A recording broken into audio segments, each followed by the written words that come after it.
should be lovers. We can't do that. We should be lovers, and that's a fact. Though nothing. Hi, it's Sandy. Welcome back, and this is my second video of the day. I've been out sick for a while, so I wanted to catch up on some of the thoughts that I wanted to share. I was watching a lot of your videos. It's a lot of you out there are manifesting and attracting relationships. And so I had a story that I wanted to share with you. One of the things in my book that we talked about were people who make lists of the qualities that they want in the person. And I had a story of a woman who said that she had made this list in college, and she met her husband, and her husband was better than the list that she made after 10 years of marriage and 4 kids or something like that. And then I have another friend who has a similar story that's not in my book, but she had made this list, in her late 30s when she was trying to find a relationship. She made a list on a legal pad, I don't know how many qualities she wrote down, but again, filed it away, kind of forgot about it, met someone, got married, and one day her husband came walking up from her office holding this yellow legal pad with all the qualities that she had written down, and she said, "What do you have? What are you holding?" And he said, "I read this and I'm everything but 2." And I forget, I think he said, "I'm not Jewish and I don't cook." I think those are the 2 qualities of all the things that she had written down. And so recently I have a very dear friend of the family. He's a guy and he's in his early 40s. He was complaining to me about going on some of the online dating sites, and how, he was saying to me, "Sandy, girls really don't want a nice guy." He said, "They say they want a nice guy, but they don't really want a nice guy because I'm a nice guy." And he has a great job, and he's a beautiful home, and he really is a great guy. But, he hadn't been taking good care of himself, and he had put on a few pounds, and he said, they're not really looking for somebody with a good heart. And so I jokingly said to him, "Well, I'm going to help you. I'm going to coach you, and this is what we're going to do." Now, this is not a friend that I normally sit around manifesting with. This is actually a friend that I met through my husband, and I wouldn't classify him as someone who's normally into this kind of stuff. But he seemed game, and so I gave him an assignment, and I told him, "I want you to sit down really seriously and write all the qualities that you're looking for in a woman. Write your dream partner. Everything that you want, the kind of things that you want to do together, the interests that she'll have. Or you want to sit around and watch movies? Do you want to play music? Do you want to cook together? What are the things that you're really looking for in a person?" And, and write it all down, get really clear. So I gave him this assignment. I told him I was going to follow up a week later, and I did. And we talked, and he said he was working on his list, and he was getting clearer.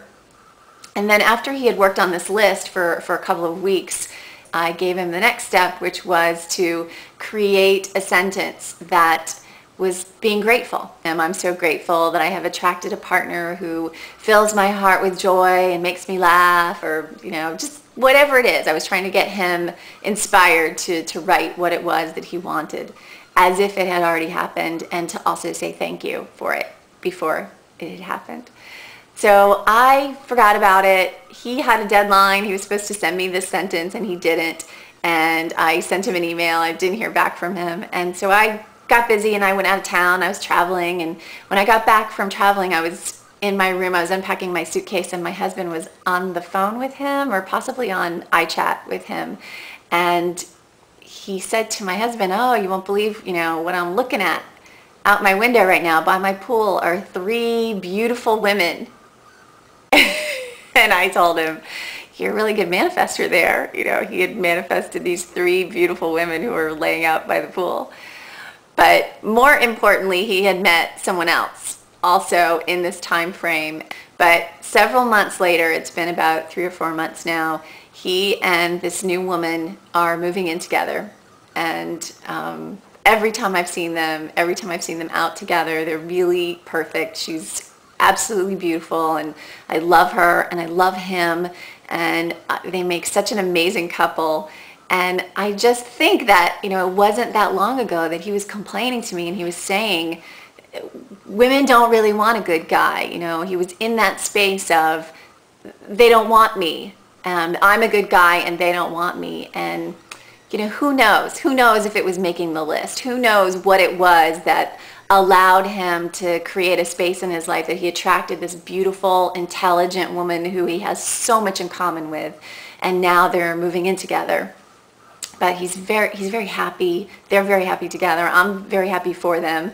And I just wanted to share these stories with some of you because I don't know. I don't know if that's what did it. But it can't hurt, right? It can't hurt to actually put pen to paper and allow yourself to craft the kind of person that you want to have a relationship with, the kind of person that you want to draw into your life. And Julie, one of the things that you had said on one of your videos was that you wanted to, you were manifesting your day. I think that's what it was. You're manifesting your day and you're saying that you wanted someone to give you attention, you wanted to have a flirtation or something like that. And it didn't work out exactly the way you had planned. But what I thought of immediately when you said that was she's going to meet someone who's married, because that happens so often if you're not clear. The married men that like to flirt are very easy to meet out there. I'm sure you single women know this. And just to be really clear, you know, that the person is emotionally available to you, that they're ready for the kind of relationship that you are ready for, that you're in the same place at the same time, in addition to all of the amazing qualities that you find important in a human being. And from the big, giant, really important things down to the minutia of daily life, whether they love to cook or they like the same kind of movies that you like, write it all down and keep adding to this list and get clearer and clearer and clearer and just see what happens. And don't forget to let me know. All right, have a great day. You'd think that people would have had enough of silly love songs. I look around me and I see it isn't so. No. Some people want to fill the world with silly love songs. Well, what's wrong with that? I'd like to know. 'Cause here I go again.